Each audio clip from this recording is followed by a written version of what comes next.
I am now being joined by my co-host Logan. Partner, are you ready to review Elimination Chamber?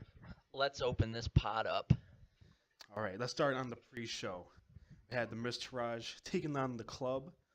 I want to point out the only notes I have taken down for this match is meh. I thought this match was very meh, not very bland, very boring, very pre-show type match. The show was confusing because for weeks it seemed like they were gonna do the club and the revival. I don't know. I didn't watch the pre-show myself. I don't know if I missed something, but the Miz Trash seemed to be just thrown in it. Um, there really was no reason for them to be there then for a team for the club to squash. I don't know if they're setting it up for something at Mania for the club, the revival, and the bar. I mean, that'd be a hard hitting match, but like tag team matches have happened before. It's just going to be a throwaway. Yeah, this match was very much a throwaway. The club would win via Magic Killer in 8 minutes and 53 seconds, and that would end the pre-show. Uh, It, I was watching it. I was pretty sure Revival was supposed to have something. I may have just missed it. it's kind of sad, really, because the revival, both Dawson and Wilder, are great wrestlers. Gallows and Anderson were amazing in New Japan, and they've kind of they've done well. I'm not gonna be like everyone else and say that they've been buried. They got a tag title. I don't necessarily think if you get a title you're buried. They've been involved in main event stuff. And then Bo Dallas and Curtis Axel, although recently they haven't been good, they are good wrestlers. They have the lineage. All six of these men in the tag teams should be doing something of relevance instead of being relegated to just throwaway pay-per-view, pre-show, and Raw matches. Well, in a current WWE state where you have the women are now taking on much of the show, you have all these people vying for a main event spot, as we're going to talk about later in the men's Elimination Chamber match, how the non-winners are gonna fit into WrestleMania. The tag team still gets kind of left behind. It's hard for them to fit in a spot where every pay-per-view would have something history making, and there's not much you can really do with tag teams at that point. It's kind of ironic due to the fact that two of the more head writers on Raw and SmackDown are tag team Yeah. specialists, Michael Hayes and Road Dogg. Neither of them really. I mean, they had some single success. Michael Hayes winning U.S. title, Road Dogg winning Intercontinental Gold. But I mean, they're more primarily tag team wrestlers, and they both speak about how they love tag teams still. So it just goes to show you kind of how Vince feels about tag teams anymore. Not very highly, apparently. The booking of some of our favorite tag teams not going so well. Let's move on to the main show here. We had the Women's Elimination Chamber match. The first ever Women's Elimination Chamber match. We've been having a lot of first ever women's matches in the past 12 months. Yes, and last month. Yeah, last month especially. Yeah, I was trying to include the Money in the Bank in there as well. I'm waiting for the first Women's War Games. That's gonna be good. That will be pretty. I mean, that'll be pretty spectacular because I mean we've already had the Iron Man, the first women's hardcore match. Even though it seems long ago at 2002 Survivor Series with Victoria and Trish Stratus, you figure really wasn't that long ago. No. Still within a 20-year mark. We've had the Iron Woman with Bailey and Sasha. Yep, at NXT Takeover, and now you had the Women's Rumble, and now you're having the Women's Elimination Chamber, and you had that infamous Women's Money in the Bank with Jamie Ellsworth being the first woman to capture it. I can't wait for her to win Miss WrestleMania. I know, just like I heard, she's actually cousins with Santina and Santino Marella. Wow. Yep. Oh, Fun fact. fun fact. This is why you tune in to Pro Wrestling Proverbs. You get the facts. You get little quirks in history that you did not know. Little tidbits. I heard they're also related to Roman. Oh, Yeah, Roman and The Rock. That whole They're- Samoan dynasty. they're in the Annoy. Yeah. The Even though they're Annoy, not Samoan, it's like by marriage or something. the Annoy, Maivia, and Fatu family. Yep. Okay. Don't forget about Morella. Makes sense. Next, actually, we have Bliss, Sasha, Mickey James, Sonya Deville, Mandy Rose, and Bailey, all in this history-making match. It started off with Bailey and Deville. I didn't think this was a good choice, and neither did you, as you said. It's me in private. We like the idea of Deville and Absolution starting the match, but we think Sasha would have fit better in here Oh, instead of yeah. Bailey because Sasha is more of the Iron Woman type role. Yeah, I think this was just trying to get people to feel bad for Bailey and what's going to happen later in the match. yeah. You But figure Sasha had that long run in the Rumble. yep, She obviously did the Iron Woman match. She's been known. I mean, she had those classics with Charlotte. Um, she even had them with Becky on NXT, the long matches. So it would have made sense to me for Sasha to do it, especially since she seems smaller in stature to Bailey. So you have the small underdog. Because in a perfect world, the one that makes more sense is Alexa, because she is tiny. But since she's heel right now, you can't have her play underdog. So next best would be Sasha. Deville's perfect, especially since the chamber is a UFC octagon type setting, yeah. and Deville came from the MMA. So what makes more sense than to have this badass come out and start? And honestly, no offense to Bailey, Sasha's the better worker of the two. Oh yeah. I feel like with how green Mandy and Deville still is, I feel we better have Sasha in there, make him look a little bit better. Because this match started off kind of slow to me. Mandy Rose would enter at the 5-minute mark, and they start teaming up on Bailey. Which is why Bailey started it, so that way you could get the heat on Absolution for beating up, the fan favorite Bailey. Bailey's got to make the comeback. They call her the John Cena of women, which in this instance makes sense because a lot of chambers John was in early. He would get double teamed by heel wrestlers and would have to make a miraculous comeback or at least survive until a friend of his could enter the fray. Sasha would end up coming in at about 9:30 in the match after Absolution starts teaming up on Bailey. Sasha takes them both out with ease for the most part until Bailey starts to get up. Sasha would eventually eliminate Mandy Rose at 13:42. You have a little bit of a stat for us regarding Mandy Rose? Yeah, I thought about it as I was sitting there watching this with my fiance, but Corey Graves actually confirmed it.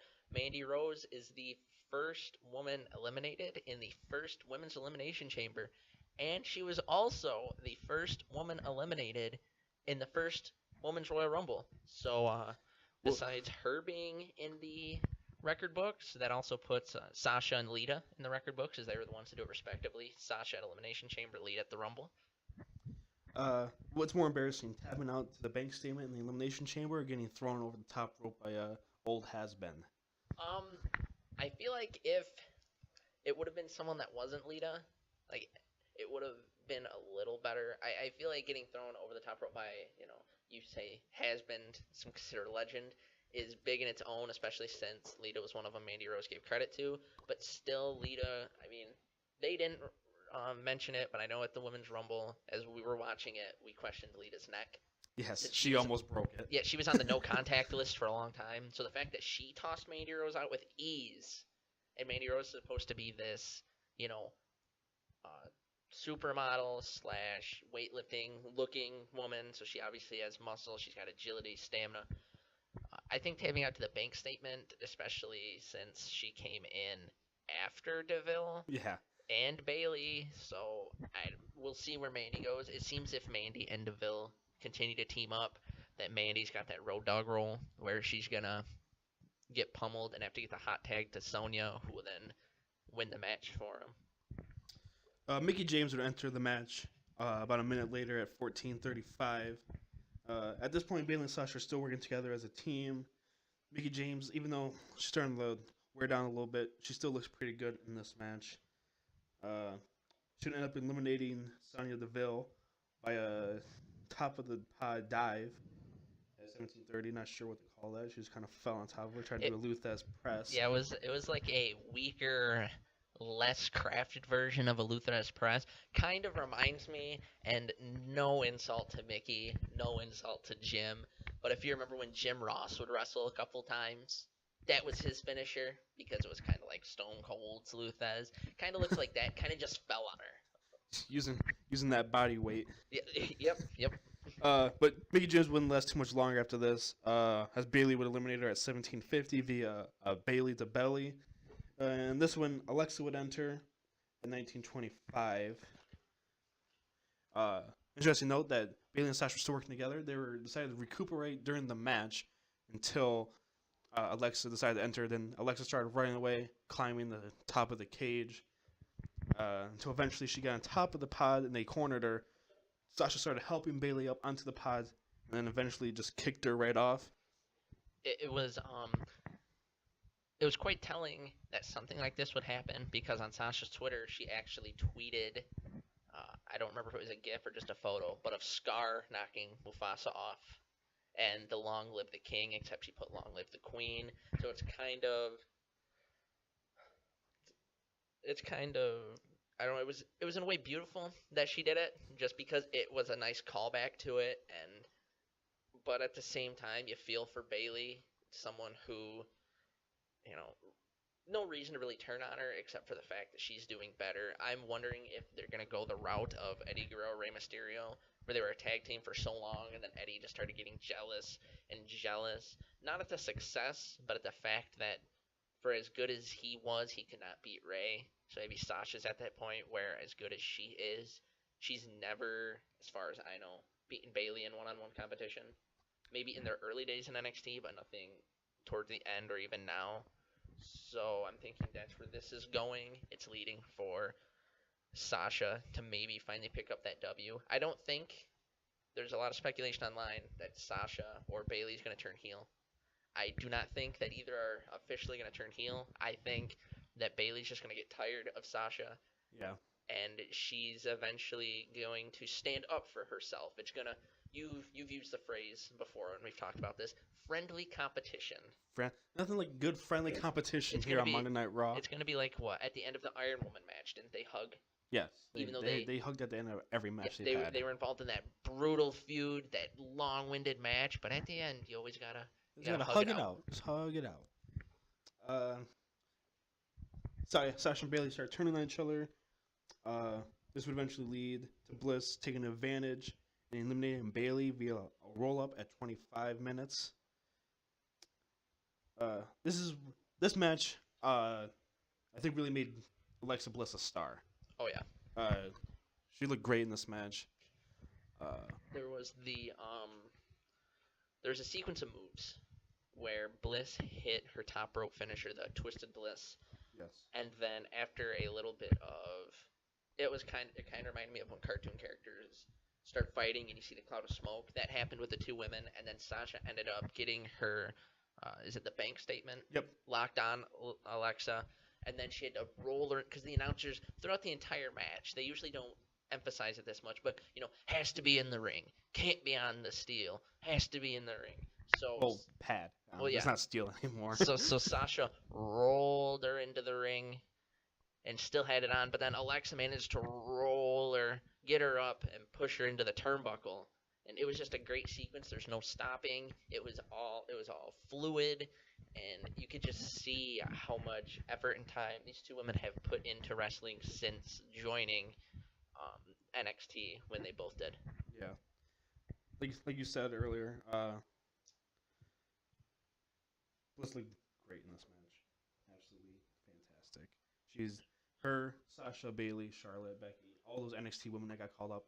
Even Carmella. Carmella's starting to look a lot better now that she's on the main roster. When it first got called up, all of them, especially Bliss and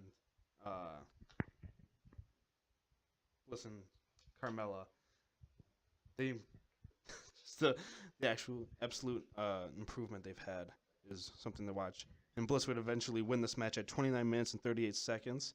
A 30-minute Elimination Chamber match for the first women's. I feel like that went just the right amount of time. It was the perfect amount of time. There wasn't any moment where you were bored, unlike another first Elimination Chamber I remember. Not the first, but the first Tag Team Elimination Chamber, which seemed to drag on. Which, to that, the only thing I still remember is the night after is when the Dudleys returned. That's the only thing of that Tag Elimination Chamber I remember. It set up the New Day and the Dudleys. Besides that, I don't even remember who was in it besides primetime players in the New Day. Cesaro and Kid were in it, and the Lucha Dragons. Ooh, that. I think I'm forgetting somebody, but they're probably not important.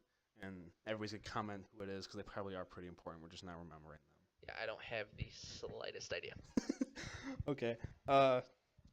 Yes, very good. Very good. First Women's Elimination Chamber. Very hard to top. Just like the Women's Royal Rumble. Yeah, the second one will be harder to top. The only way that I could see a Women's Chamber topping this one is if they involve all four members of the Four Horsewomen in it at one time. Because that would be the only way. It's going to have to be just You'd have to have Charlotte, Becky, Bailey, Sasha, Nia, and Rousey. Rousey or Asuka. You have to have 6 big names. Like, no, nothing wrong with Deville or Rose. They're both young. But they just weren't it. I think if you were to take Mandy Rose out and maybe given her spot to Asuka or Nia before they had their match, or just someone else, I think Mandy Rose is the one who made it lack. Because Mickey had that spurt of great offense. Alexa and Sasha and Bailey all looked great. Deville did her part. I feel bad that with the signing of Ronda Rousey, Deville's going to get lost in the shuffle, even though she could have been the MMA badass character. But I feel they all did good except Mandy Rose. I'm not the biggest Mandy Rose fan, but we'll see if with training she can improve like Carmella did. And with that, we're going to move on to probably the worst match on the card, in my opinion. And I believe yours as well, correct? Yes. Titus Worldwide versus The Bar for the Raw Tag Team Championships. Have I mentioned how much I dislike Titus O'Neil as a whole? Not that I know of yet. I didn't like the primetime players. Him on NXT even before was not good. He's not a good wrestler. His mouth and his actions usually get him into trouble. Like when the Dudleys came back, he called them has-beens, and that, from what I've read online, cost the primetime players their involvement in a match with the New Day and the Dudleys. He grabbed Vince McMahon because he's overly excited. I don't think he should have been suspended as long as he did, but some sort of bereavement should have been done. Primetime players weren't good. His whole Cesaro spinning him and throwing up in a hat wasn't good. Nothing. I think the manager Kissing role, his son on the lips. Yep, nope, not good. Not good for Tom Brady, not good for Titus. I just feel that Titus sticking to a manager role is what's best.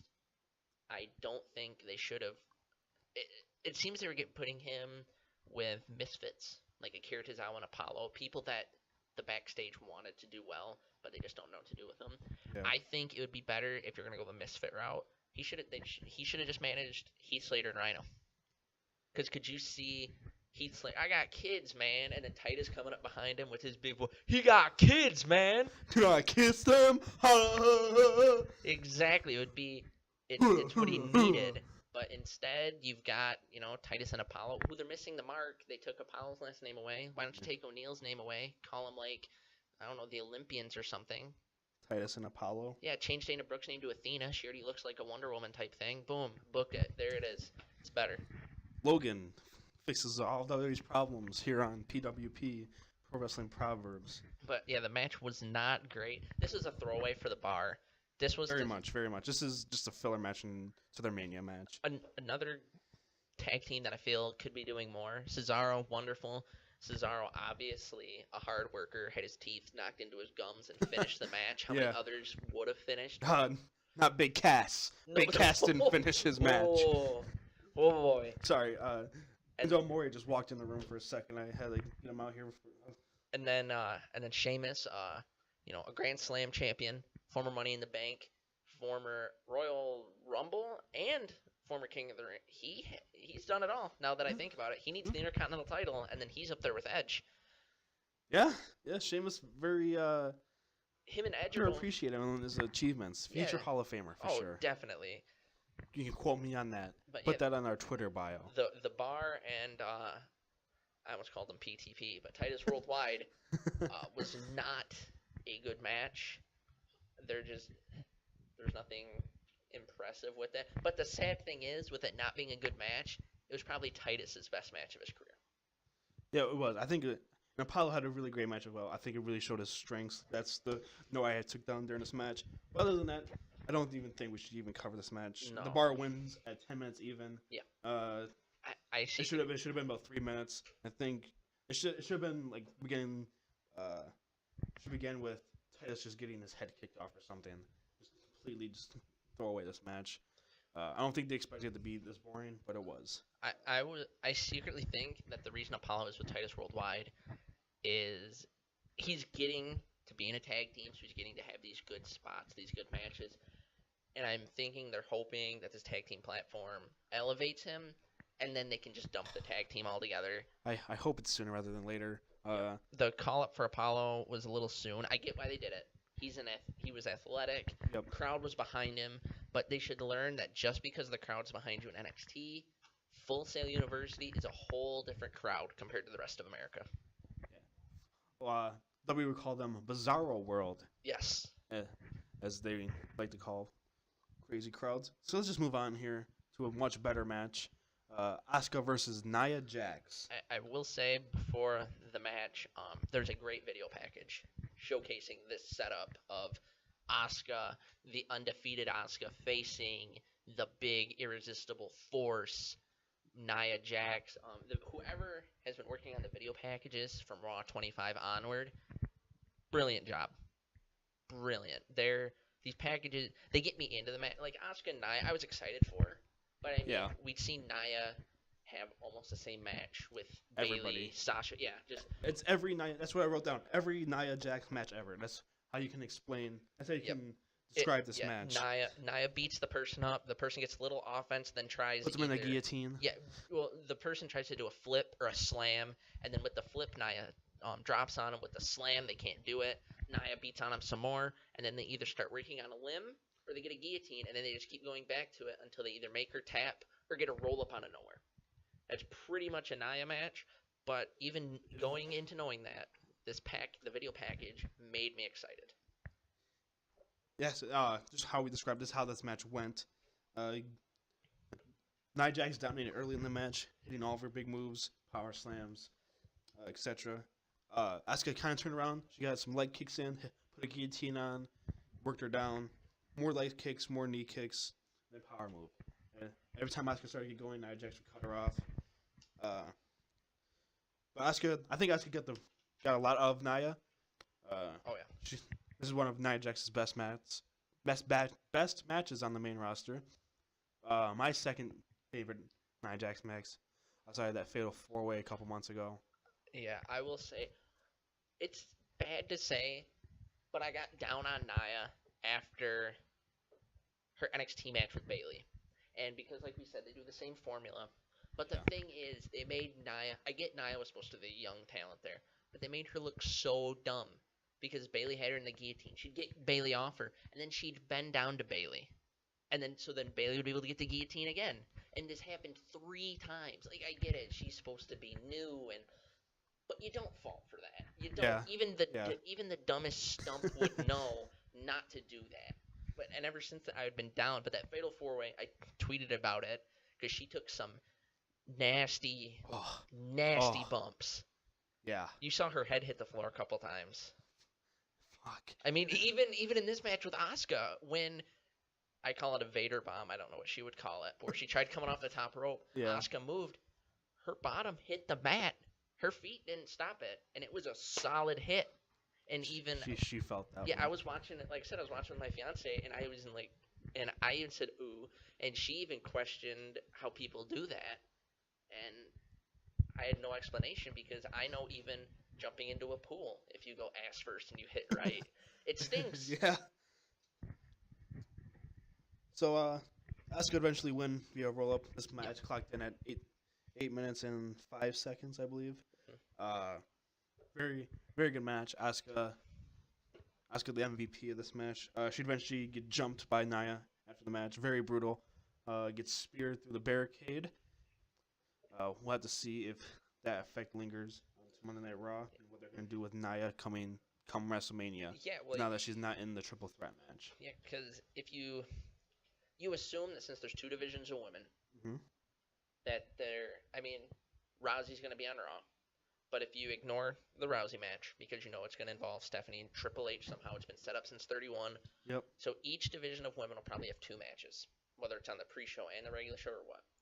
Raw is already going to have Alexa defending her title, and then Bayley and Sasha.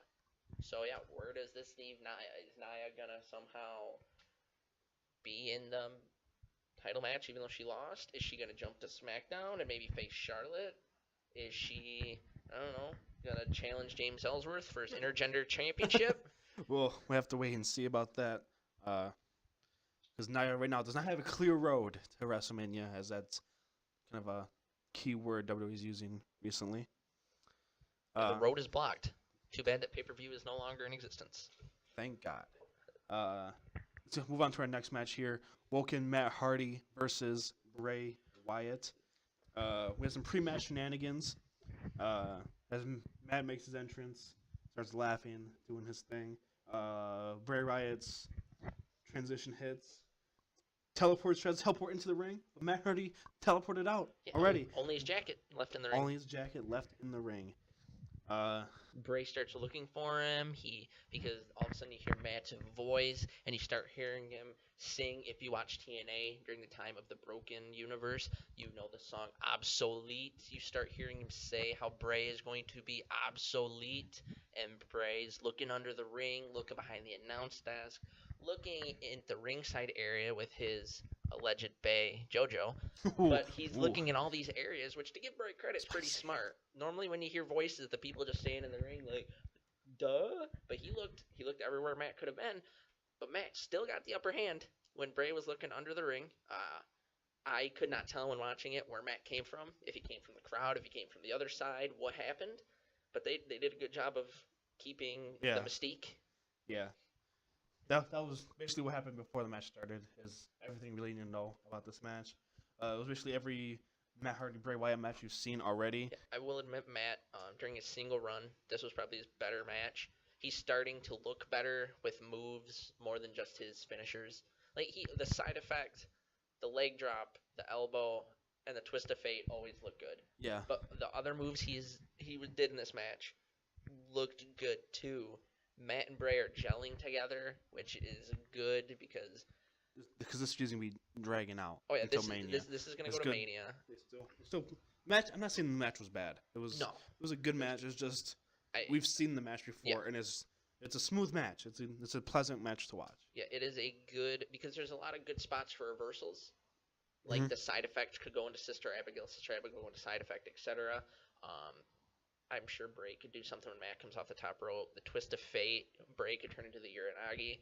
It's good matches, it excites me because as much as the internet tends to not like where Bray's at, Bray Wyatt and at WrestleMania, although pre-match things could be iffy, like Randy Orton's sperm entrance last year, Bray always seems to have a good match at Mania. Taker, Randy, Cena. I mean, even his verbal sparring with The Rock was good.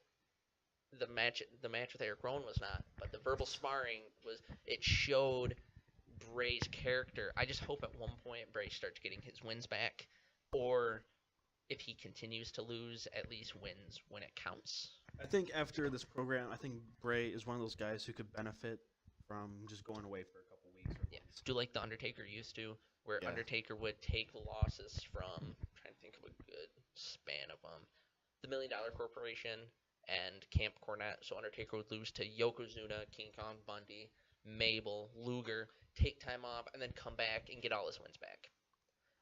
So this would be, and I think, because we've seen Matt and Bray many times, I think since Bray won at Raw 25, Matt won here, I think this is also leading to a Mania match, but it's going to be some kind of gimmick, whether it's the Hardy Compound Final Deletion match, like that was in TNA, or House of Horrors.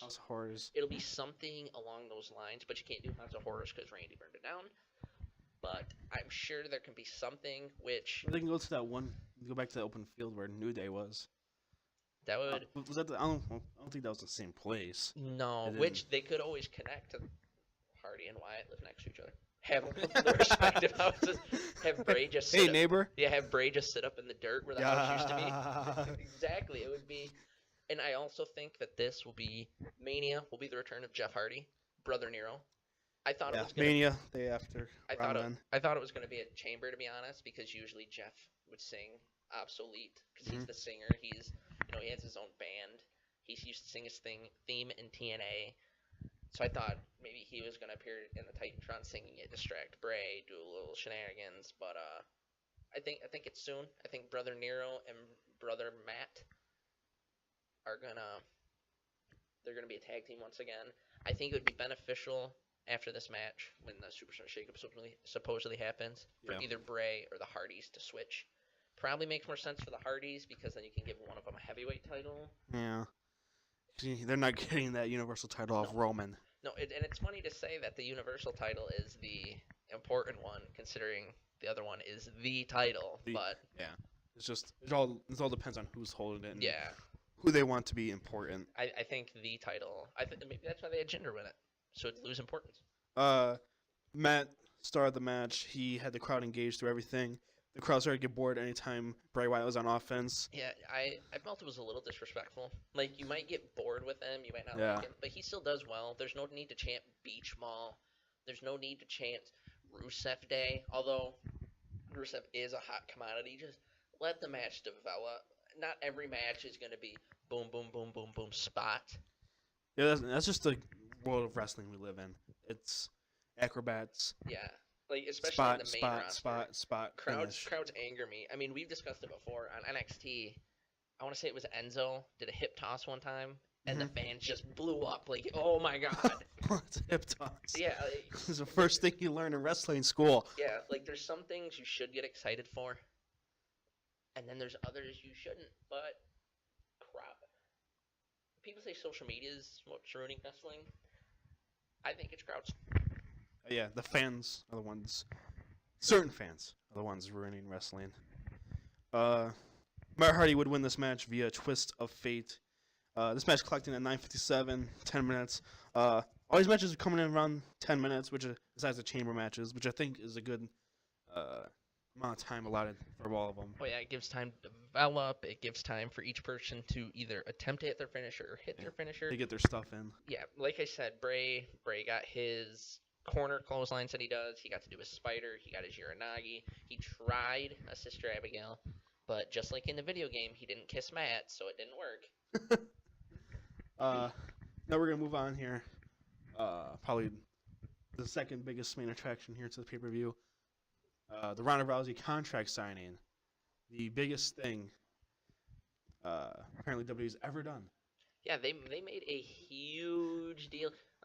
They're trying to make Ronda Rousey a Mike Tyson Stone Cold hybrid.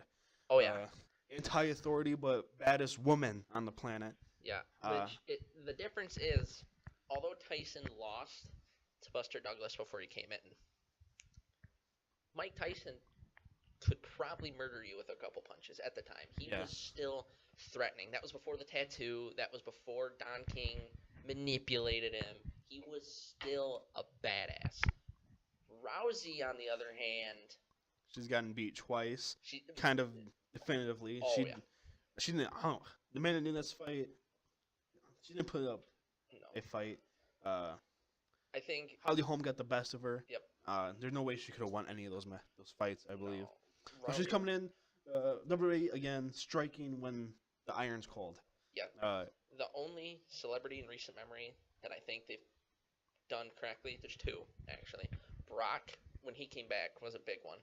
Because sure, he didn't have the title anymore, but he had to he lost the match, but it was because of his disease, his diverticulitis. Yeah. So he was still considered a badass. Everybody knew that. And then Floyd, because Floyd, it was at his hottest, yes. And it was before all of the, abuse allegations that he had against him?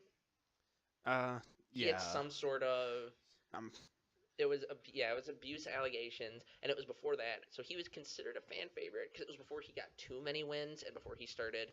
I feel like if boxing was still a mainstream sport at the time, that would have been a lot bigger of a deal. But Mayweather was great. Mayweather and Big Show was amazing. Kurt Angle would start off this contract signing coming in. Followed by, surprisingly, Triple H and Stephanie McMahon, the Authority. Yeah. In a way, I guess we should have expected it because with everything SmackDown does, Shane McMahon's there. Commissioner Shane's there. Where's Commissioner Stephanie? Yeah, she's here. She's here now. For the contract signing, trying to sign the biggest free agent. Triple H got some crowd cheering for him. He did. He was. He appreciated it as much as people do not say, "Oh, Reign of Terror." Again, I'm in the minority, but I liked him. How do I People word it? like Triple H. They're lying to you Yeah. if they don't like Triple H. Triple H is an amazing pro wrestling How character. do I word it? I didn't like it because he was a bad guy and I was younger and I hated it. I liked what he did. It made me want the babyface to win. Shawn Michaels He was won. a good heel. He Yeah. did his job. Shawn Michaels won the chamber. It was exciting. He's now Booker T, Scott Steiner, Goldberg all lose to him. You were upset. Now if something like that happens, you're just like, maybe they have a chance. The only heel that I can think in recent memory to get people that riled up is Seth Rollins. Yeah. I would say Jinder. After he turned on the Shield. Yeah, I would say Jinder, but I think people only hated Jinder because Jinder wasn't good. Like that's there's a difference between actual heat and just being bad. And it's hard. It's hard to do it in this era in wrestling because a lot of heels they don't get booed. No. Kevin Owens isn't a heel. No. He plays a bad guy, Mhm. but he doesn't get booed week after week. Yeah, you know who was a good heel before everything happened? Who? Enzo Amore. Enzo Amore. Yeah, Enzo Amore was a great heel. And you know who else was a great heel before he made things like a list and it popular? Chris Jericho. Chris Jericho in the suit. Oh yes. Yes. Magnificent. Chris Jericho made me believe in wrestling again. Him and Shawn Michaels made me believe. But yeah, as you were saying, people don't play heels anymore. They play bad guys. Baron Corbin's another one. Baron Corbin's is the closest one right now. He's been getting heel heat. But he's kind of like I don't know. Because Rusev was supposed to be a heel. Rusev Day, you were supposed to hate him because he was making all these days and holidays his. What happened? Fans picked it up. Yes. The New Day, you're supposed to hate it because you're just supposed to hate how confident and positive they were.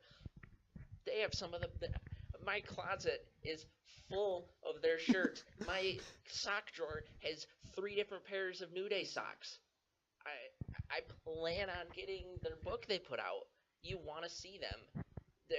Heels. You know who played a good heel? Who? I don't think she gets enough credit for it. Charlotte Flair, where she first won not the Divas Championship, the Women's Championship. After Mania. Then she kicked her dad to the side. She kicked Flair out. And what made that better, I'm not trying to take it away from her, but it's the fact that Rick can cry on command. And he started crying. You see that old man, especially if you go back and look at it now after his heart attack, you feel. Because what if that would have been the last thing they did on screen together? Like, what if he would have died and that was it? Yeah. Yeah. I just want to point out how much of a great heel Charlotte was. I was at the Raw when she turned on Dana. Mm-hmm. I started chanting for Dana fucking Brooke. All right, I started chanting Dana, Dana, Dana, and at Joe Louis Arena. All right, that place about to get bulldozed because I chanted for Dana Brooke. Right? Dana Brooke is now. Had to build a whole other arena because people started cheering for Dana Brooke. That's because of Charlotte Flair. Dana Brooke was left off the Royal Rumble graphic. Okay, Alicia Fox was not left off the Royal Rumble graphic. She was left on after it was announced she was injured. She was still on it. But Dana Brooke wasn't. That's how much people hated Charlotte at the time. But the whole reason we're talking about this is, as I said, Triple H. Let's get back on topic. You can see the smile on his face. He loves the industry. He loves entertaining. If you don't believe us that he loves entertaining, look at anything he's done. I would say post the SummerSlam ladder match with him and The Rock for the Intercontinental title. A more recent thing to show his love of entertainment is when he lip synced Moana. That shows his love. I watched that video like 10 times. I watch it probably every morning. It makes me. I want to be the man. I want to be him. I want to love my job that much. And you know he's going to be around forever. He's in such good shape. The thing is, when he wrestles at age 60, like I'm sure he will, it'll be more like Ric Flair, not Hulk Hogan. Hulk Hogan wrestling at 60 looked flabby, wasn't believable. Ric Flair wrestling at 60 evolved, so he didn't have to use body slams, and he could chop you submissions. Triple H keeps evolving. I'm sure at one point he won't need the pedigree. He'll have another finisher where he won't have to use his strength. He'll be able to use his mind and technicality. Triple H is going to go down as... I said last time Chris Jericho will go down as a top 5. I think Triple H will go down as a top 5. Definitely. Triple H would go on to refer to Ronda Rousey to Kurt Angle. They're both Olympic medalists. He expects Ronda to follow the same path as Kurt did in the WWE. Do you think that's too high of expectations for Ronda Rousey to be compared to Kurt Angle? Because I do. I don't think she has the charisma, I say, to match what Kurt Angle did. Kurt Angle had a great character in the late 90s and early 2000s. He was a character, and he performed in the ring. I have no doubts that Ronda can perform in the ring. I've seen some videos of her training, just messing around at her gym. She looked great. She has that Muay Thai background. Am I saying that correctly? Yeah, Muay Thai. Yeah. Muay Thai. And she's gonna work. She's gonna do like this work shoot style. Which is gonna, I think it's gonna translate to do big things. It's gonna look real. People are like, holy shit, Ronda Rousey's kicking these fake phony asses in WWE. My worry is, and this is gonna be a callback, that she's gonna be like Ken Shamrock or Dan Severn. Both were UFC champions. Mm-hmm. Both came in, but neither of them. Like people say, oh, I loved Ken Shamrock. He didn't have charisma. All he did was freak out on refs. Dan Severn was a great man, and he was Brock Lesnar before Brock Lesnar, but they didn't have the charisma to continue. I'm worried that's going to happen to Ronda, but I think with previously mentioned writers like Michael Hayes, Road Dogg, Arn Anderson's back there. I'm pretty sure Dean Malenko's still one of them. Even down at NXT, you have Regal that I'm sure is going to help her. You still have Triple H, Shawn Michaels. I guess Kevin Nash and Scott Hall come around a lot now to help. I think Tyson Kidd's backstage now too. And Tyson Kidd, with him there, good old. It would be his uncle too. Uncle Brett is going to show up and help. So she's got the pieces around her to help get her to the pinnacle. I mean, since she's in the women's division, that. At one point, her and Charlotte are going to mix it up, which means Rick will be able to give her some pointers. Let's do it. I'm going to do a callback to the CM Punk podcast. He said, if you want to be a Stanley Cup champion, you got to play against Stanley Cup champions in hockey. If you want to main event WrestleMania, you need to wrestle against main eventers. You need to get to that spot. Ronda Rousey needs to wrestle people like Charlotte Flair, like Sasha Banks, like a Becky Lynch, like Bayley, like Alexa Bliss. You're listing all these people, but the one I'm interested for is Ronda Rousey and Sonya Deville. That'd be a hard-hitting match. If they can build Sonya Deville up. I think the perfect way to build her up is, did she ever have UFC experience or anything like that? Or was she strictly MMA? I'll look it up. You just go on with your... Because if she has UFC experience, then you can... How come I wasn't built like this? Why wasn't I given the opportunities Ronda was?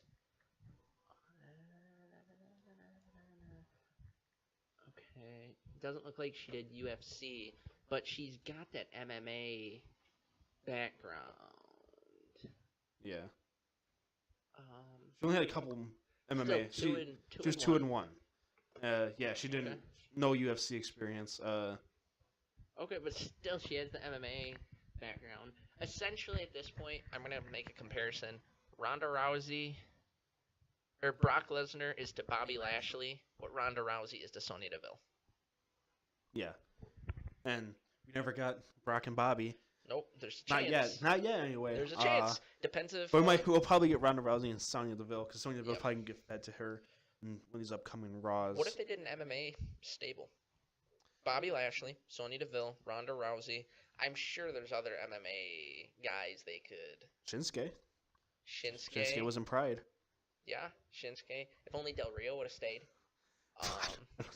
Keep Del Rio away. All right, he's gonna fight Triple H and Xavier. He apologized. Did he? I don't believe him. But that would be. It would be interesting. It'd be an interesting little. They could be like the shooters. I don't have enough trust in WWE to not fuck this up. Rousey? Ronda Rousey is the biggest star they have right now, and they're gonna fuck it up somehow. But anyway, let's carry on with their promo here because I think very interesting stuff happens here. Just like we said earlier, I think she needs a lot of work on the mic. She comes in here, she enters the ring, because the promo how happy she is to be here. I don't know if it's just because first night jitters and she's getting worked up. We'll have to see later. Some future promos that she will hopefully cut and learn. Do a promo class with Vince. I wonder who does that in NXT now. I haven't really looked it NXT. up. It's I know Dusty used to. It's I saw it because the Instagram page they did a tryout and they had a promo class. I forget who did it. Because it used to be Dusty, and then I know Shawn Michaels did it a little, but he's more. I think Shawn Michaels is just like an ambassador for NXT, like to go down there and be like, "Hey guys, I'm Sean. Yeah, You're doing good." when he's just in the area on vacation. Yeah. But yeah, Ronda starts. She's crying in the middle of the ring. She's supposed to be the baddest one on the planet. Mike Tyson didn't cry when he stepped in the ring. Okay, No, Mike Tyson got shoved by Stone Cold and shoved Yes. right back. According to rumors, he was gonna hit him, but He should have. I think they should have. But no, that's such an iconic scene. I want to change it. We're not going to book yeah. that. Kurt Angle goes on to say that this is about Triple H and Stephanie getting back at her and trying to hold her down for what happened at WrestleMania 31. The quote was, "This is 3 years in the making, and now we own the bitch." Yeah, and he actually, I think he was supposed to get cut off. He didn't get cut off in time. He got the whole world. He got the whole word out, and Triple H, because hey, but it's still you knew what he was saying. You knew one of the few times Kurt Angle actually enunciated a word. It's not he did. It's not WWE.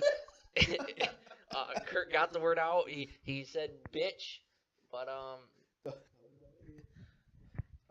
Yeah, so Triple H escorts him out of the ring. He decides to throw one more jab out there, shoot another one out, shoot. Apparently, in a backstage office in Stephanie's office, Stephanie told Kurt that she's a washed-up has-been. And even Stephanie could take her. Stephanie could take her. Ronda Rousey did not like that. Ronda started getting into her face. Triple H would eventually come in and break it up, escort Stephanie out of the ring. Then Triple H would turn around, and this when Ronda Rousey slammed him through a table. Yeah, it was a good. It looked good. It looked real too. Like normally, if I don't want to say this wrong, but normally if a woman does something to a man, like a slam wise, you can tell that the man is helping lift himself up. But it was a pure, I want to say judo types takedown. Yeah. And he went through, and Triple H, the king of selling moves, always has been. He was out. He has not had good luck at pay-per-views as of late. If you remember, last time I saw him at pay-per-view was Survivor Series when he got just choked out. And, just destroyed by those Braun. hands. And then after the pay-per-view, he walked into the setup. After this though, this caused Stephanie to become Stephanie of old, get in Rousey's face, ask her, "Who do you think you are?" Didn't waste no time belittling her in the middle of the ring. Who do you think you are? Stephanie get a pretty good slap then. Yep. And the crowd starts chanting, You fucked up, you fucked up, you fucked up. And Stephanie just leaves. Ronda kind of walks slowly towards her. Eventually she signs the contract, tosses the pen and the contract back onto Triple H. And that'd be the end of the segment. It'd be interesting to see. I'm hoping for the best, expecting the worst, and Rousey booking. I'm only expecting the worst if it turns out that Rousey was brought in to be Stephanie Stone Cold. That's not going to work. You can't be Stone Cold. You have to be Ronda Rousey. Like, I get they want her to have the feud, but who is okay? You got to think. All right, she's not going to be able to fight. Like Stone Cold couldn't fight Vince McMahon all the time. No. Vince McMahon had the corporation, whatever. I think who's Stephanie going to have on the women's roster to be Ronda Rousey's Rock, Ronda Rousey's Triple H, Ronda Rousey's right. Stephanie could align herself with Alexa Bliss's little group she has going on. She has Nia, she has Alexa, she has Mickey. I'm sure you could bring more in. Yeah. But the thing is, Stephanie and the difference between Rousey and Austin too is Austin had years of experience. He was Stunning Steve for years. He was Stone Cold. He was the ringmaster. He had a little bit of Stone Cold. Rousey's just now coming in. So instead of the McMahon being the second player, it's looking like the McMahon is going to have to be the big player, and a lot of times that is not best. Yeah. But I don't know. I think Rousey's strong suit will be in the ring. Oh, yeah. So I have high expectations for her. I think she'll do well in the ring, but just the level of star power she has, we're going to expect a lot from her, and I don't know if she can live up to that. Do you think she'll have a match or two on Raw before Mania? There's a pretty big gap. Against like a Dana Brooke or some sort of local competitor. There's two sides. James Ellsworth Intergender Championship. I know that they want to save the commodity of Rousey's first match for WrestleMania. Yeah. But that's tough. Especially Fandango had his first WWE match Yep. at WrestleMania, but this will be Ronda Rousey's first ever pro wrestling match. Yep. Do you want to throw her out on the big stage like that so early, or do you want to have like a story where Stephanie tries to wear her down a little bit before Mania, throw her into like a handicap match or something, and I don't know. I'm not the good thing. I'm not the one booking because I don't know. Yeah, what I you don't would do. see. I wish they would have a pay-per-view in between, because it's obviously it's going to be a tag match because you're going to include Triple H and then you're going to have a male for Rousey, whether it's The Rock, Kurt Angle, Bobby Lashley. So that way the men can kind of. This is why I think Rousey should have debuted in the Rumble, so she could have got a couple moves in. Yeah. And get what it feels like to be in a wrestling match. Essentially, do with her what they did with Batista when he came back. Have her be in the Rumble. Mm-hmm. Have her have a singles match at. I think he did the Elimination Chamber too. Yeah. Right? Because it was Batista and Del Rio, Elimination Chamber. That was Fastlane. That was Fastlane? Yes, because. Yes. Okay. Still. No, you're right. It was was Elimination Chamber. Yeah. Because Daniel Bryan lost Yeah. the Elimination Chamber. Okay, yeah. So you're right. then you'd have Rousey face Alicia's Hurt, who wasn't in. So you'd have her face Dana Brooke. Because then Dana can be like, oh, oh, you win at this kind of martial arts? Well, I'm a world-class weightlifter, which she is. Then you have the two fight. You have Dana get some offense, make Rousey look a little weak at first, then Rousey just come back.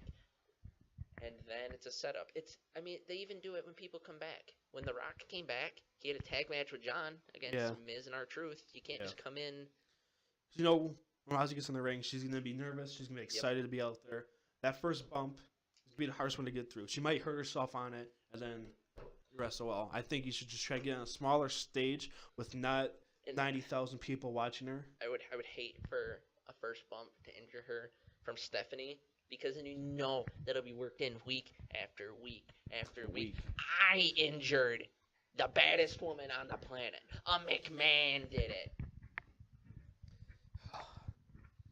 Ronda Rousey, ladies and gentlemen. We're going to move on to the main event, the men's Elimination Chamber match.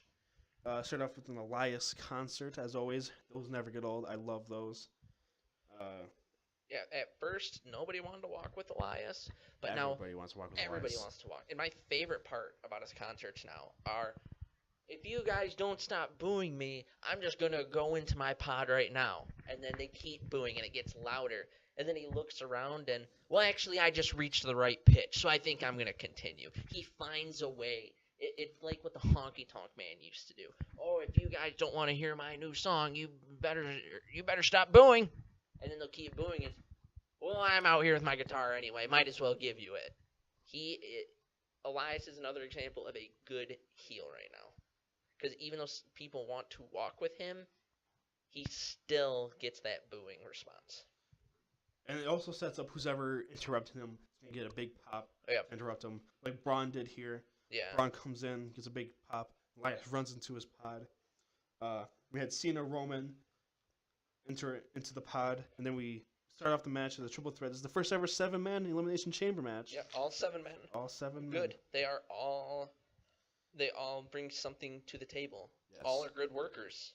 Yes. I would not have believed a year and a half ago if I would have said Braun and Elias are good workers, but they are. They are good workers. It's what we were talking about earlier with how you need to work with good people. Braun worked with amazing workers for the last year. Elias, in a short amount of time, has worked with people like Finn and Seth and Cena. And Elias got Roman too. Braun, to his credit, in his first year, did programs with Taker and Kane. Yeah. The Dudleys. He did that thing with Brock in the Rumble, which we thought was going to lead to Braun doing something to Mania, but instead he stood as Eric lost. And then Braun got to, get his monster push, and after that he started doing stuff with Roman, Joe, now, Rock. Why does Rock have to be such a pussy? But I know it's insurance reasons, but imagine if Rock It all was it all goes back. If he hadn't have got that groin injury, I will guarantee he'd have been at every Mania after. But yes, because he got hurt and it required surgery, that's what caused it. Just think, we would have had Rock and Brock. Brock We would have had probably Rock and Triple H in a singles match at one point. 30. Rock probably would have just fought Bray Wyatt. I'm sure at one point Rock and Cena 3 would have happened. Probably at like a Rock and Roman. No Way Out. Rock and Roman probably. There's just so many, but because that groin injury, it's a shame, really. I mean, The Rock and Randy, even though they were involved in a match already at Mania, those two being two of probably the biggest third generation stars ever, it would have been money. It would have printed money. But instead, now he can just randomly make appearances talking about llama penises. Do you think he'll be at WrestleMania this year? He wasn't at the last one. The only way I think it'll happen is because Stone Cold's made mention of being there. Even though WWE says they don't want Hogan back, they do. I think the way that Rock should come back is you have Austin come out to introduce the show, like at 30. Just like reverse 30? Yeah, then you have The Rock come out, and it's like, oh, Austin Rock, and you don't think anything of it. And then you hear Real Americans start, and then Hogan come out. And with those two being there as the base for Hogan and the throwback, and then you could even have Hogan, if they want to get at him a little because of what he did, have him call it the Silverdome again, brother. But I think that's how you do it. Because if not, what do you do? Because the problem with it, his only real ally is Roman Reigns. Yeah. Like his big ally. I don't want him to do what he did at 32. Or he gets the cheap win. No, not the match, the beginning part where he just comes out. It took. A lot of people forget it took like 15 minutes to get to that point with the Wyatt family. That's because he was the host. See, that's another thing. WrestleMania host, quote unquote. He wasn't very good. Hogan was alright. Hogan had that spot with Austin Rock, and then he had the thing backstage with Mr. T, Piper, and Orndorff, which was a great callback. Then he had a couple other moments backstage, and Hogan was a good host. A great host were the New Day, who, I'm starting to notice that when you're a good host, you take some sort of punishment from Stone Cold, whether it be verbal like Hogan did, or Stone Cold being involved in that segment with the New Day, because even though he helped them, he did stun Xavier after doing a little Stone Cold jig. That was awesome. And Stone Cold twerked. If I remember, it was a bad twerk. It was like Tina from Bob's Burgers, but it was still twerk. I'd like for Stone Cold to twerk on me. I mean, it'd be interesting, but it's just, that'd be something. That's a conversation starter. Oh, who's the best person to ever twerk on you? Oh, Texas Rattlesnake. Excuse me. What? What? What? We have Miz, Seth, and Finn to start. Great start. Probably the best three to start this match. The three best workers. The Miz is one of those that came a long way through the WWE program. People are worried about Elias, Braun, Alexa Bliss. I'm sure I'm forgetting others. The Revival, because they come through the WWE system. They didn't get to work the Indies. Baron Corbin. Miz really never worked the Indies. Miz worked MTV, and now look at him. MTV. He's gonna be listed along Piper, Jericho, people like that, just for being top. I don't want to say mid card, but I don't want to say main event. He's tweening the two. Miz is another guaranteed Hall of Famer. We started a match with teasing alliances. Miz tried to get Finn and Seth to join his side before Finn and Seth decided to team up on the Miz. But it didn't last long. As Seth Rollins tried to roll up Finn Balor. These guys just worked each other for the first part of this match. And then John Cena entered the match at 5:46. We had a Cena and Rollins stare off because Rollins beat Cena on Monday Night Raw. It caused Cena to question if he was getting too old for the business. Because, years ago, Cena probably would have just beat Rollins, but now he took the L. And that was after... Was that after Rollins already fought Roman? Yeah. Yeah, so... Cena was second. Yeah, so Cena couldn't... Cena beat Rollins many times before he even fought. But now Rollins had already fought and he still lost. The pace started to quicken up a lot when John Cena entered the match. It didn't slow down at all. John Cena kept up, even though he was talking about slowing down in age. John Cena looked great here physically. Oh, he always does. Roman Reigns entered at 11:04, and then the pace It's slowed down. slowed down. It's not bad, but that's just how Roman is. His moves are slower. The sit down power bomb he does, the flying punch, the Samoan drop. And like what he did here, he just started laying everybody out with right hands. Oh yeah. Until Rollins got up and got in his face, and they had a little stare down, brother versus brother. But that eventually would get broken up by the Miz. Yeah, after Roman entered the match, not as quick pace, louder. This is when they need to rest. Obviously, can't be going all out for 30 minutes here. No. Plus, it showcased Roman's positives because he's not really one for a fast pace. No. Even in Shield matches, Dean and Seth would be fast, and then Roman would come in and slow things down to give his Shield brothers a break, tag them in, and be fast again. But Roman's one of those, like John Cena, who can work with everyone because he can adapt to their styles. Braun entered the match at around the 15-minute mark. That was just decimating. Yep, he decimated everybody. He took everybody out one by one. You figure Finn Balor, former Universal Champion. Seth Rollins is a two-time champion? Two-time champion. The second reign only lasted a couple minutes. Roman's won it 3 times up to this point. Yep. John is 16, and The Miz has 1. So that's 3, 6, 7. That is 23 world championships that Braun Strowman just went through like it was nothing. Nothing. They don't mean nada. Zip. Goose egg. This then starts to turn to a methodical Braun type match, and turn into Braun Strowman's match. Braun Strowman's like Frankenstein's monster. For 15 minutes on, Braun Strowman owned everybody in this match. Oh yeah. Everybody caught those hands. He would eliminate The Miz via running power slam by 20 minutes. Then Elias would try to enter right after, but he decided to just stay in his pod. Like he closed. Smart little boy. I don't blame him. I wouldn't get out there either. He tried to stay in the pod, and then at this point, everybody who's left, Cena, Reigns, Rollins, and Balor, tried to team up on Braun. They hit a modified Shield powerbomb. It was Cena and Roman lifting him. Cena and Roman lifting him. Seth and Finn picking him up. I think we should call it the Super Powerbomb. Right, I'll write Vince for you. You let him know. But before you continue, I want to ask you something. How does it make the Intercontinental title look with the champion being the first one eliminated? Well, the Intercontinental Championship hasn't looked good in a long time. But around the Miz's waist, it looks better. Miz and Roman have helped, I guess, elevate it. Yes, after Daniel Bryan's failure from... Yeah. Well, that's big coming from you. Failure. It's not entirely his fault, but it is a failure is a failure. And the IC title, it's hard to... Mid-card titles, they're hard to be prestigious. IC title is, but... Miz has helped a lot, kind of as Jericho did in the early 2000s. Yeah. I mean, it meant more then, but still, it was essentially Miz, Roman, and I'm going to throw Dolph Ziggler in the mix because he helped when he had it, are this generation's Eddie Guerrero, Rob Van Dam, Chris Jericho.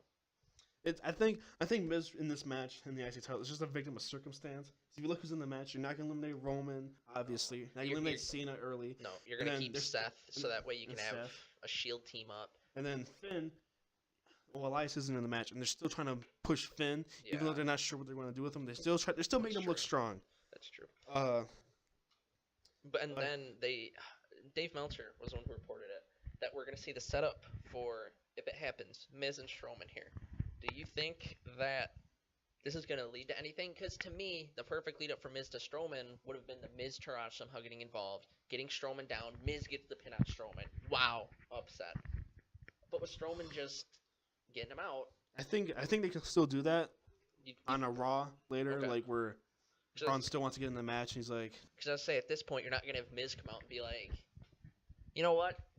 He eliminated me. Braun Strowman. I want Braun. Yeah, you're not going to... And then have Curtis and Bo behind him be like, yeah, get him. Get him. Yeah. You can get him, Papa Miz.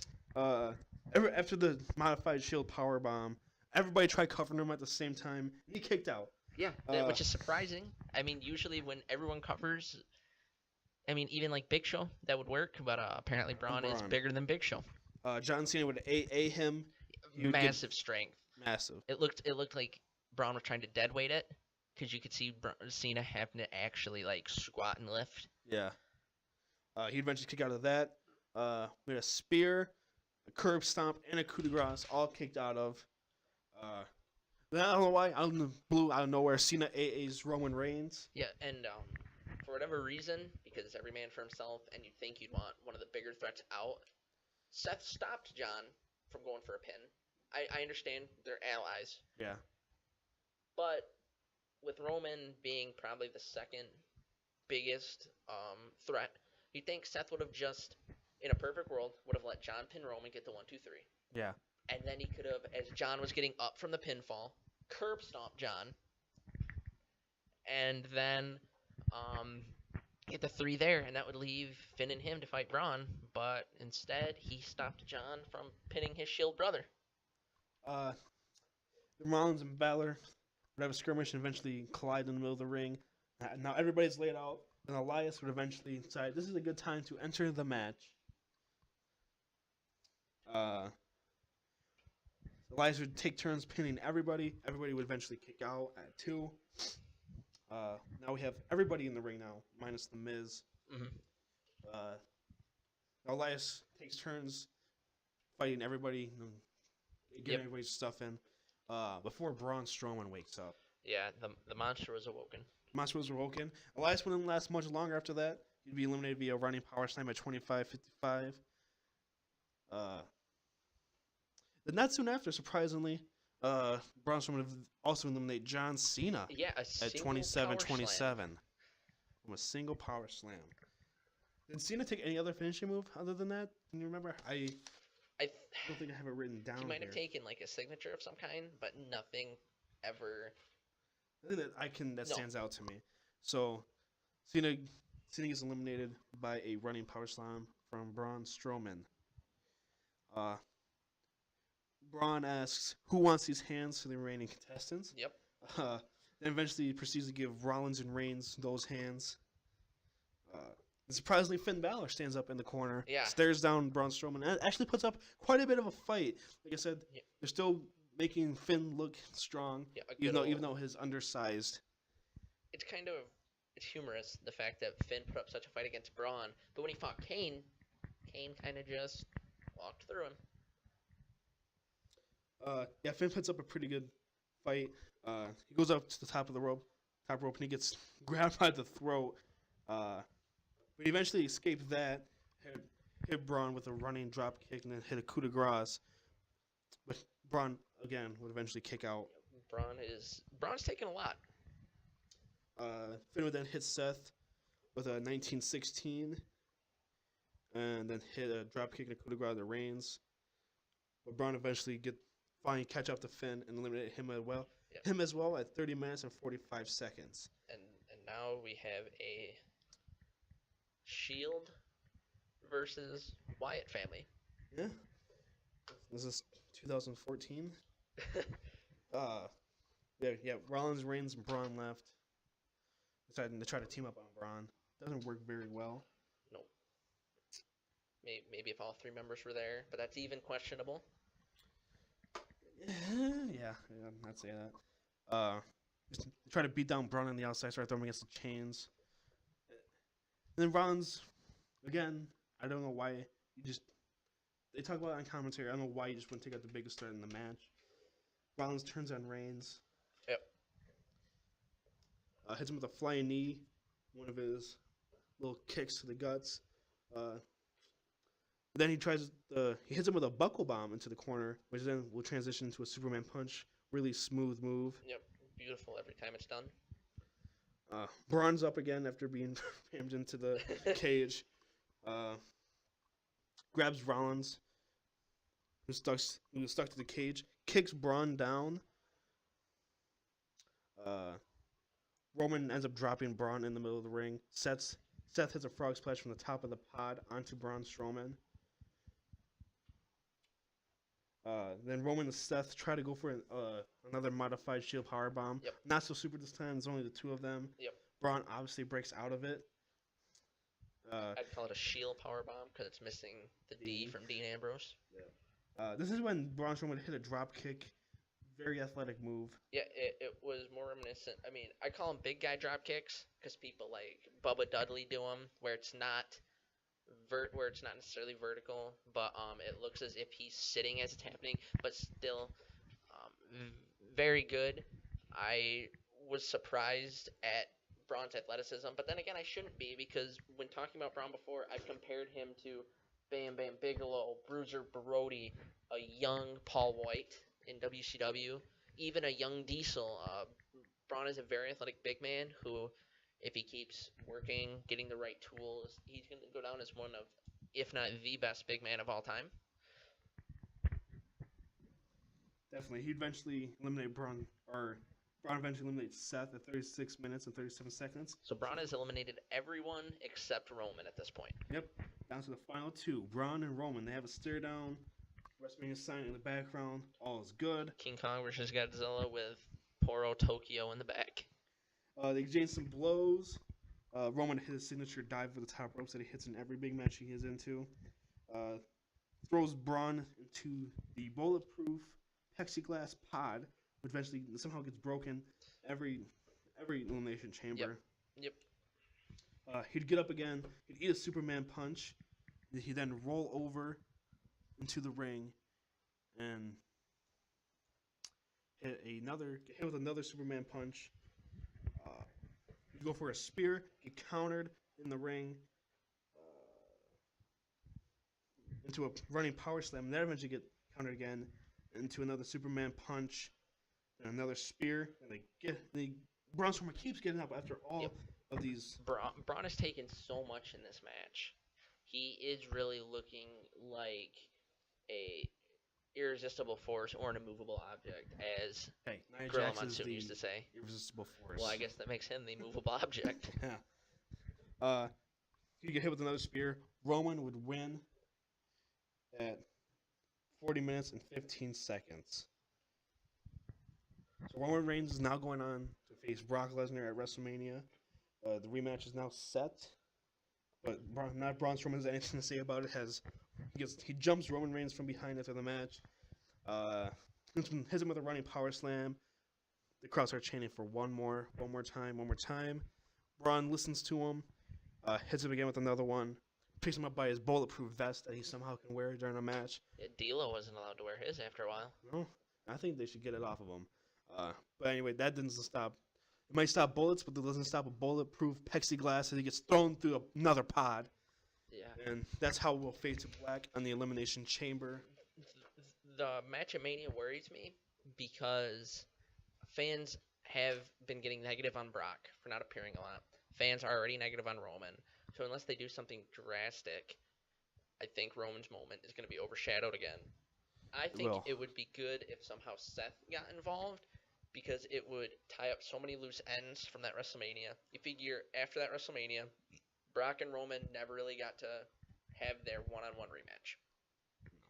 Seth and Brock had the match at Battleground, and Undertaker interfered, so they never got to have their rematch.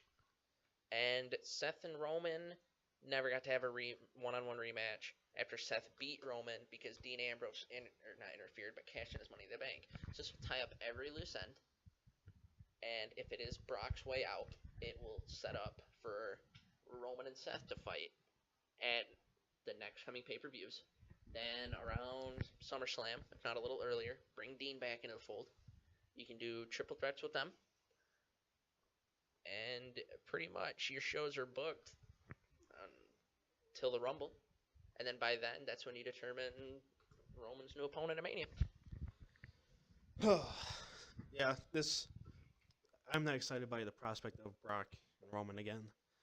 Because the thing is, Brock and Goldberg could only improve. And as much as fans didn't like Brock and Roman, it was a good match. It was hard hitting. It was a great match. I really enjoyed the match. I don't want to see another WrestleMania end Roman standing with tall. Roman standing Roman's tall. 2 fists in the air. The big dog. The big dog is raining This down is on WrestleMania. my yard. Mic drop. So before we close here, you have a letter grade for the Elimination Chamber that you would like to give it. I give the passing grade of a C+, but I think since the big draw was women's first Elimination Chamber match, and I didn't think it had memorable spots in it, like say the Women's Royal Rumble, or even Women's Money in the Bank with it being infamous with good old James Ellsworth. And then the men's Elimination Chamber was predictable. It had again Braun dominating. It was predictable, but not to that extent. Yeah, And I then didn't think he eliminated everybody. and then the other matches on the card, minus the video package for Asuka, Nia Jax, were somewhat forgettable. Rousey's spot was good, but like you mentioned, the mic work with it wasn't the best. I think for me the best part was I always get a kick out of Kurt Angle getting his cheers because you can tell how much he appreciates it. You can tell how much Ronda appreciated getting cheered. You could tell how much Triple H appreciated getting cheered. And then you could tell how much Stephanie appreciated getting booed. So just the appreciation for the fan response was my favorite part of that. So that's why with all of that, I give it a C+, maybe, if there would have been some better middle of the card matches. Yeah, But I'd have to. I originally gave this a B minus, but after now I let it sit for a little bit, I will give it a C+ as well. C's get degrees. C's get degrees. The women's elimination chamber was good. I thought it started off slow, ended real good. It was the 3 best women workers in the company. The middle dragged. It was just waiting for Ronda Rousey, essentially, all those matches. Yep. The tag match sucked. Yeah. It Sucked worldwide. Hoorah, hoorah, hoorah. Asuka and Nia in the middle of the match card did great. I like that match. That really helped out the pay-per-view. Woken, Matt, and Bray, we've seen a million times. It's nothing special. It's supposed to be a pay-per-view. It's supposed to see something different. Yeah. The match could have. You can just skip the match. Just watch the pre-match stuff. You want to listen to the song. Rousey's contract signing was good. It accomplished everything. Now we kind of know what we're going with at WrestleMania. They are doing the tag match. That's apparent. Like I said, it's either going to be. We'll have to see if The Rock shows up. I mean, it's unlikely, but it would be a perfect callback. I think this is looking like it's a callback WrestleMania. Yeah, WrestleMania 30. Yeah. WrestleMania 31.2. Yeah. I mean, if it's not The Rock, then probably Kurt Angle, or if it's not Kurt Angle, Bobby Lashley does the MMA background. You could. I feel like if they're trying to call back to WrestleMania 31, that was the plan all along. Yeah. They should try to get Levi Stadium again. Mhm. And then I think another way that the Bobby Lashley would be a good fit is because if you remember, Bobby Lashley is who pinned Umaga as Donald Trump's representative, so Vince McMahon got his head shaved. So then Ronda Rousey could do a whole thing. I looked for a partner who hates the McMahons as much as I do. And then it's, is it Austin? Is it, because there's many people that have feuded with them. Yeah. Who is it, Daniel Bryan? And then Bobby Lashley's music hits, and I think that would receive a huge pop because of his... It's unexpected. Yeah, his time. It's unexpected. His time in MMA. He cleaned up his work and his mic skills in TNA exponentially. It was amazing. But it would be a perfect spot for Bobby. But if not, like I said, the rumor is still, if Brock stays, Lashley and Brock. If not, if these two things don't happen, I'm not sure how you bring someone like Bobby Lashley into the fold. I mean, his Superstar Shake-Up appearance would kind of be just... It just wouldn't have the same effect. Yeah.